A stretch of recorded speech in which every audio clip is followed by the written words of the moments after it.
Tantor Audio, a division of Recorded Books, presents The Golden Age of Piracy, The Rise, Fall, and Enduring Popularity of Pirates. Edited by David Head. Narrated by David Colacci. Introduction. David Head. When my daughter Carolina was 9 months old, she received a navy blue onesie that proclaimed her captain of the pirate ship. It had a picture of a large vessel, a three-master, with the various parts labeled, including an ample space in the hold for treasure. "Ahoy, little matey," the bottom of the shirt beckoned. It was cute. My little pirate. Adorable. But why isn't dressing up a baby like a pirate something awful? An act of child abuse, even. Pirates were thieves and murderers. They were rapists. They enjoyed torture. They were, to use the technical term, bad guys. Looking through my daughter's dresser, I see lots of outfits with kitties and puppies, sleepy owls and fun-loving butterflies, and oh so many princesses. But no criminals. Somehow, though, pirates are just fine for kids, like a cuddly cartoon character. The reason is obvious. Pirates are cool. Sure, adults know they may have been rough around the edges, but that just makes them lovable rogues. Pirates lived free, challenged authority, made their own rules, and drank rum all day and all night under a coconut tree on a white sandy beach by an azure sea. Popular culture tells us so. Pirates are beloved figures, and have been for a long time. The first installment of the Pirates of the Caribbean movies, currently the flagship of pirate celebrity, debuted in 2003, and the franchise now numbers 5 films with no sign of slowing down. Pirates of the Caribbean, the movie, was based on Pirates of the Caribbean, the ride, which opened at Disneyland in 1967. Walt seems to have been a pirate enthusiast. His 1950 film version of Treasure Island solidified as many images of pirates as the original novel. It's Long John Silver, played by British actor Robert Newton, with a penchant for growling R sounds, fixed how we hear pirates talk. Arr! It might be tempting to say Treasure Island the book started the fictional fascination with pirates, but when Robert Louis Stevenson began publishing the story in 1881, he was already heir to a venerable tradition of stories about pirates and buried treasure that stretched back through the 19th century and beyond. Stevenson devised the story at first as a rainy-day diversion for his 12-year-old American stepson, who, like any good boy of his day and class, knew to expect extravagant adventures from pirates. Though pirates were stylized over the years, the fascination with them grows out of the fact that they were real. Pirates really were dangerous men, and a few dangerous women, who sailed the seas in search of plunder. Pirates really were active in the Caribbean, its islands, and adjoining seas in the 16th, 17th, and 18th centuries. Pirates really did prey on the lucrative trade of Europe's colonizing powers. They may not have buried treasure, jeered a victim walking the plank, or found themselves cursed by Aztec gold, but pirates were a serious problem in the colonial Caribbean. People lost their lives to pirates. People lost their lives as pirates.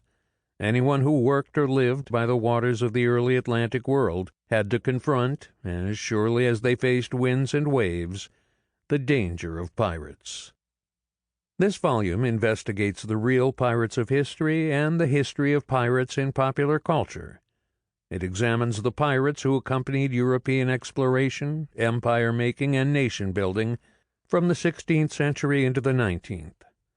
It also analyzes how pirates were interpreted by general audiences in the days when pirates were active, and how pirates have been remembered in times since. The essays that follow offer a broad picture of piracy.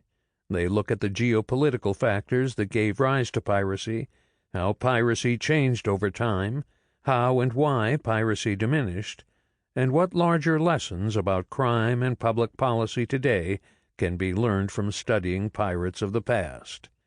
The essays also offer historical context for pirate popular culture. While pirates have long been fashionable, they have played different cultural roles at different times. Seemingly timeless, pirate tales have a history too. Pirates have probably always existed and probably always will. Homer, Aristotle, and Thucydides wrote about pirates in the ancient world. Today, the International Chamber of Commerce maintains a piracy report website, icc-ccs.org, where you can find information on the latest incidents of piracy around the world, complete with a Google map. Pirates have plundered across the globe. Europe, Africa, the Americas, Asia, all have witnessed piracy at one time or another. No sea has been immune. This volume has a more specific focus, the so-called Golden Age of Piracy in the Caribbean. Scholars have defined the Golden Age in various ways, sometimes narrowly to indicate only a surge of piracy from 1716 to 1726, at other times more broadly to include the buccaneers of the 17th century or to bring in the Elizabethan sea dogs of the 16th century. In individual chapters, authors advance their periodization as they see fit. Taken as a whole, the work embraces an expansive definition. The essays begin with the origins of Caribbean piracy in the 16th century, as Spain's enemies attempted to blast their way into the New World that Spain claimed as its own exclusive possession. They continue with the exploits of the buccaneers and famous captains such as Henry Morgan in the 17th century that culminated in Spain recognizing the legitimacy of foreign settlement by the 1690s. The work then moves through the ensuing dispersal of the buccaneers from their perch in the Caribbean in the late 17th and early 18th century and discusses the notorious 1710s and 1720s, the days of Blackbeard and Bartholomew Black Bart Roberts, of Anne Bonny and Mary Read. The work further expands the chronology of the Golden Age into the 19th century to investigate the timing of piracy's decline and how the popular culture of piracy changed over time. Geographically, the essays are less diffuse. The primary site of action is the Caribbean. Still, the oceans of the world connect, and pirates sailed where the winds and currents took them, spilling over into the larger Atlantic Ocean, even around Africa to the Indian Ocean as well. A more global approach over a larger chronology might be possible, but the Golden Age pirates are worth discussing on their own. The 12 essays presented build on the work of a previous generation of scholars that took the study of piracy, which can easily lapse into rousing, romanticized stories, to new heights of rigor and insight. The contemporary scholarly study of pirates was jolted to life in 1981, when Marcus Rediker, then still a graduate student, published an article that disrupted the traditional understanding of pirates as bloodthirsty criminals. In Rediker's account, reiterated numerous times since, pirates were alienated, class-conscious figures whose villainy was not something to condemn but to applaud, because in sailing outside the law, pirates rebelled against the rising power of the state and the emerging dominance of capitalism. For Rediker, pirates were democratic in an autocratic age, anti-capitalist in an ocean of merchants, plain, honest men in a world of corrupt, contemptible authorities who truly ruined people's lives and set us on a course we have not yet corrected. In a word, pirates were radicals. Other scholars worked in a similar vein. Pirates were transgressive in their democratic ethos, plundering together and sharing the proceeds. Pirates were progressive in their racial attitudes and were said to be more accepting of blacks aboard their ships than anyone else of their time. Pirates flouted social norms of gender and sexuality. There were women pirates, and male pirates were said to have been drawn to piracy by the opportunity to engage in homosexual acts away from authorities and stifling social conventions. The radical pirate thesis met stout criticism, especially from scholars who rejected the Marxist and postmodern categories it depended on. Nevertheless, from the 1980s through the 1990s, radical pirates set the terms of debate. In the 2000s, new scholars challenged the radical pirate thesis with new archival research. Examples of greedy pirates were not hard to find. The explosion of piracy in 1716, to take one instance, had been touched off by a wreck of the Spanish treasure fleet in the Bahama Channel that attracted seaborne bandits like bandits after poorly guarded gold. Examples of pirates abusing black slaves also abounded. When pirates captured slave ships, they sometimes kept the human cargoes to sell. Other times, when they wanted a vessel but not more mouths to feed, or needed to make a quick getaway, the slaves were thrown overboard or even burned alive. Despite diligent searching, scholars have not found evidence of many women pirates. Anne Bonny and Mary Read remain the most famous because they were apparently so unusual. Even pirates' most distinctively radical practices, such as democratic organization, could be explained plausibly as self-interested, if viewed through a modern economist's distinctive eyes. Most importantly, scholars of piracy are finding that pirates were not alienated from their land-based communities, but rather embedded in them. Like sailors everywhere, pirates may have inhabited a wooden world at sea. However, like sailors everywhere, they eventually came back to land. If they didn't die at sea, of course. Piracy was not necessarily a long-term practice, and pirate was not an enduring identity. Piracy was something a man might do once and then go back home. In a similar way, scholars have emphasized that the larger geopolitics and economics of the Atlantic world conditioned the rise, practice, and fall of piracy. Shore-based communities in the colonies, meanwhile, depended on pirates to deliver goods otherwise unavailable in the closed trading systems of the European empires whose edges they inhabited. Colonial communities sheltered pirates as a result.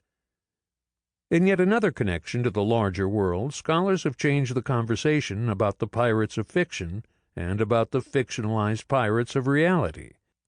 Some of the most frequently cited material on pirates has questionable reliability.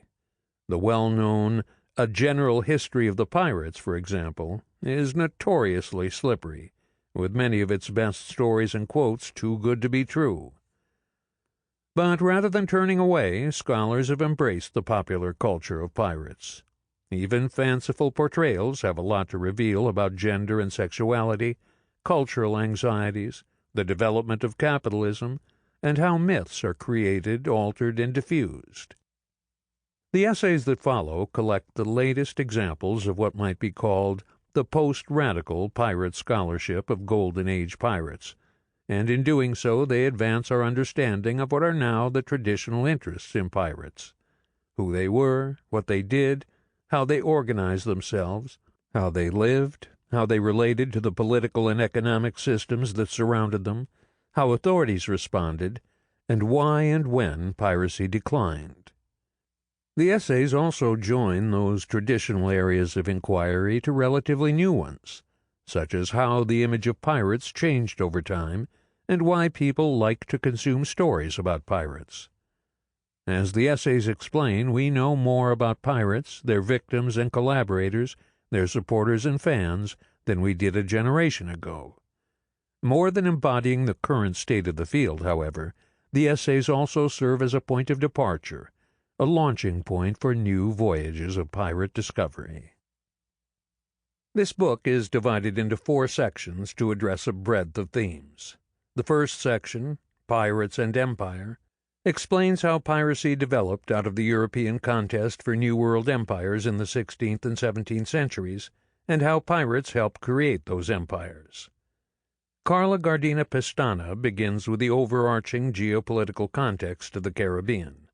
Though a site of extensive piracy, the Caribbean was not a lawless free-for-all where crews of would-be pirates lounged on the beaches waiting to swing swords and steal booty. The rise of piracy was bound up with Spain's claim to possess most of the New World exclusively, according to the Treaty of Tordesillas, 1494, which divided the world for colonization by Spain and Portugal. England, France, and the Netherlands did not agree, however. Drawn by the glimmer of Spanish gold and silver, they harassed Spanish ships and attempted to found their own colonies. By the end of the 17th century, the Dutch, English, and French had all won concessions from Spain. The nature of private violence changed, and pirates became more marginalized. The early modern Caribbean was a violent place, Pestana shows, but its violence was brought about, shaped, and reduced by specific historic circumstances. John A. Coakley continues the story of pirates in the imperial contest of the early modern Caribbean. He looks at 17th century Jamaica, a prime site of buccaneering, and how a variety of actors engaged in piracy and piracy-like activities to advance England's larger agenda vis-à-vis Spain. Coakley prefers the term private seafarer to traditional labels such as pirate or privateer, since neither term quite captures the murkiness of just what was allowed and what wasn't. Seized from Spain in 1655 during English Lord Protector Oliver Cromwell's Western design venture in the Caribbean, Jamaica was an English outpost surrounded by none too friendly Spaniards. Jamaican governors thus turned to private seafarers for protection, including the offensive first-strike variety of protection in which licensed sea raiders plundered Spanish neighbors. The expeditions of Henry Morgan, carried out between 1668 and 1671, were the most famous operations, with Morgan's sack of Panama the most epic. The raids were examples of private wars authorized by Jamaica's governor, whose agenda overlapped with, but was not quite identical to, English imperial policy. As Coakley demonstrates, the rise and fall of Jamaica as a port for private raiding tracks the larger history of the Caribbean. Raiders like Morgan were central to the island's strategy of survival next door to enemies and on the edge of England's reach. Kevin P. MacDonald closes the section by turning to the logwood cutters, a group of marginal men who also got themselves branded pirates for engaging in activities contrary to Spain's imperial designs. Operating along the Bay of Campeche in modern Mexico and the Bay of Honduras, near today's Belize, the cutters did the hard work of felling logwood trees, prized in Europe as a source of dyes. It was a lucrative trade, and Spain denounced it as illegal, since it pulled resources out of their lands. The logwood cutters provide an example of what MacDonald calls the spectrum of piracy, a way of looking at actors defined as pirates that emphasizes how difficult a precise definition could be, how much the definition depended on who did the defining, and how easily the same people could cross from illegal activities, such as smuggling and unauthorized forestry, into more serious illegal activities, such as piracy, and back again. The next section, Suppression of Pirates, features three views of the causes and timing of the decline of piracy. Douglas R. Burgess writes about the late 17th and early 18th centuries and how English authorities came to define piracy and applied that definition through the enhanced jurisdiction of admiralty courts empowered to try and punish pirates. The reforms were easier to implement in England itself than in the American colonies, however, as colonial governments, jealous of their power and liberties, pushed back against more stringent oversight from the metropole. But when the nature of piracy changed, shifting away from its 1690s hotspot in the Indian Ocean and back to the Atlantic and Caribbean, colonists fell in line and accepted the Vice Admiralty Court officers sent from London to impose law and order. The results, Burgess writes, were swift and severe. By the middle 1700s, piracy was controlled. David Wilson finds that the idea of a coordinated, London-led extermination of pirates in the 1720s is misleading. Yes, governments cracked down on piracy around that time, but they did so acting on their own, in fits and starts, in response to outside pressure as well as to pursue the state's own priorities.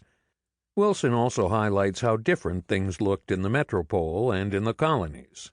Squeezed by powerful business interests, London officials increased the Navy's presence, passed new laws, and offered pardons, although without decisive effect. Colonial efforts appear to have been more effective. Colonists launched their own expeditions against pirate lairs and hired their own pirate hunting ships, sometimes manned by pardoned pirates out to catch their old booty fellows.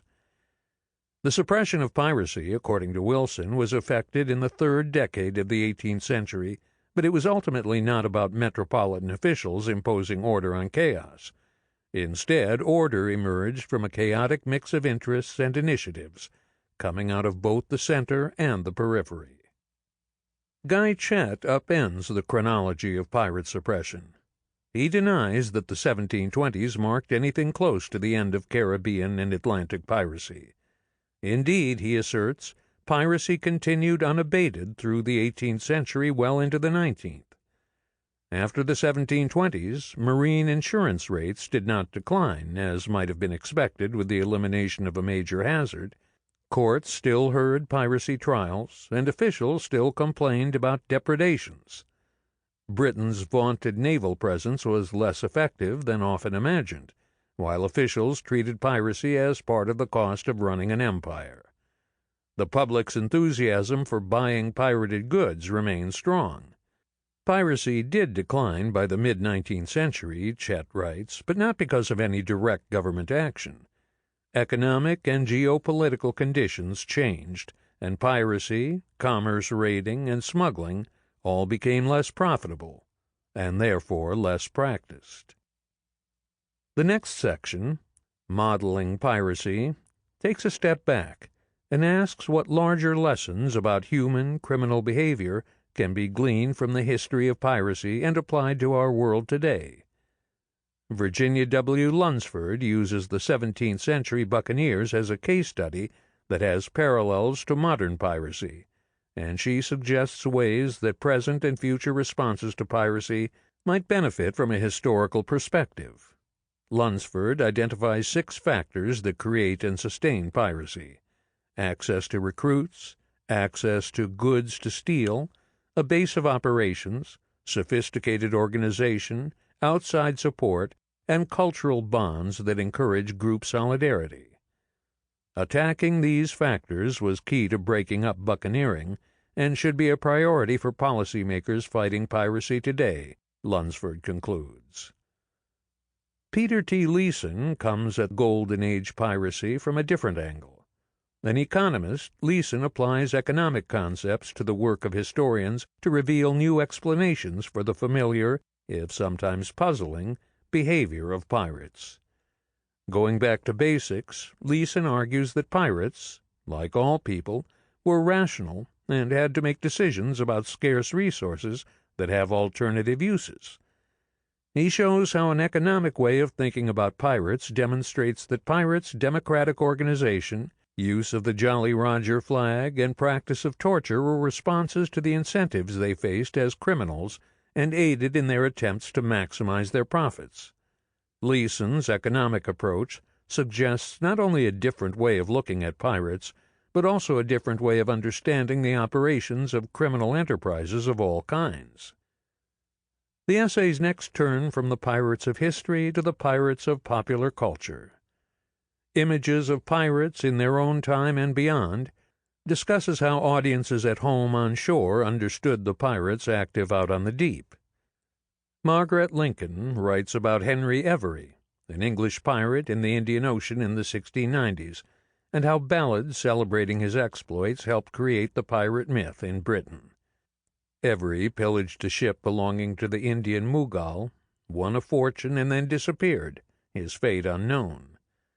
He left behind only a vast body of ballads and other literature about his life, fictional or fictionalized, with no easy way to tell the difference.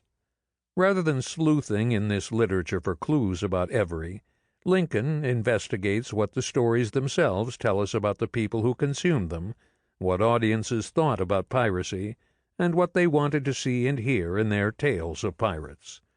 Pirate stories appear then as ways to work out different ideas about class and power, gender, sexuality, and marriage, and England and India and the vagaries of empire. Carolyn Eastman proceeds in a similar vein. She writes about two classic sources on piracy: Buccaneers of America by Alexandre Exquemelin, 1678, and A General History of the Pirates, 1724. Eastman is particularly concerned with the images of masculinity revealed by these accounts of piracy, both in their words and in their pictures. Eastman finds that the interplay between text and image was suffused with messages about masculine sexuality, making pirates into outsiders whose exploits and poses allowed middle-class and elite male readers to imagine themselves in a world where manly men did not need to control themselves as their society demanded. The volume then moves forward in time to the 19th century to examine how pirate myths evolved over time in the changing circumstances of American culture. Matthew Taylor Rafferty introduces the pirates of antebellum America, who committed atrocities and then blamed a woman, girlfriend, mother, former plantation mistress, for their fiendish crimes. As Rafferty shows, pirate narratives were part of an antebellum confessional literature, in which condemned men recounted their deeds according to well-established conventions to give a moral lesson and admonish readers from their sad fate. Pirates were not the only ones to blame women for their sins, but even though their complaints should have generated skepticism due to the lack of women at sea, Rafferty finds that the accounts gained plausibility from cultural expectations that women were such moral guardians that any immorality must be traceable to their failing. Adam Jortner concludes the volume with a treasure hunt. It turns out that hunting for treasure was quite the thing in the early republic, and not just in fiction, although there was a robust folklore tradition of treasure hunting too. People touched spade to earth and dug up the ground hoping to find gold and silver and a pirate's haul of jewels. Treasure hunting mixed fable, fantasy, esoteric practices, the occult, and a little history to guide seekers, who were cautioned that they might encounter ghosts, goblins, and evil spirits, none too eager to give up the valuables of an old buccaneer. Jortner digs through the stories of treasure hunting and discovers that they had a message not about pirates so much as about making yourself ready for capitalism. The moral of the story, Jortner argues, was that thrift and industry were the way to wealth, not getting rich quick from a pirate's lost loot. The pirates of the long Golden Age discussed in the following essays form an important part of the history of the early modern world as it emerged, expanded, and ushered in the one we live in today. Pirates both facilitated and challenged the expansion of European empires, and it is these pirates whose image has proven so influential on the popular imagination. The following essays help provide answers about just what pirates were and why they are still so fascinating. Section 1. Pirates and Empire. Why Atlantic Piracy? Carla Gardina Pestana. Early modern Atlantic seafaring appears deeply entangled in piracy, with the Caribbean the focal point of such activity. Famous characters fuel the popular association of the Atlantic with pirates, from Sir Francis Drake to Sir Henry Morgan to the notorious Edward Teach, Blackbeard. Our perception of the West Indies as the site of continual violent seaborne theft is off the mark. In fact, classic pirates, disassociated from the larger society, living by their own code, preying on any and all ships, existed only rarely. Pirates fitting this image became most common as a direct result of an official curb on a variety of activities, such as contraband trade and violence against rival imperial powers, as authorities successfully blocked their access to the coastal communities that had supported them. For much of the 2 centuries following the advent of Caribbean raiding in the 1520s, pirates worked for European rulers, represented commercial interests, and participated in communities on shore in ways that belie their image as enemies of all mankind. Only in the early 18th century would the tide turn against them in the Atlantic, forcing those who lived by seaborne raiding into the role of the desperate, disaffected pirate. That turn signaled not so much the apex of Atlantic piracy as the beginning of its end.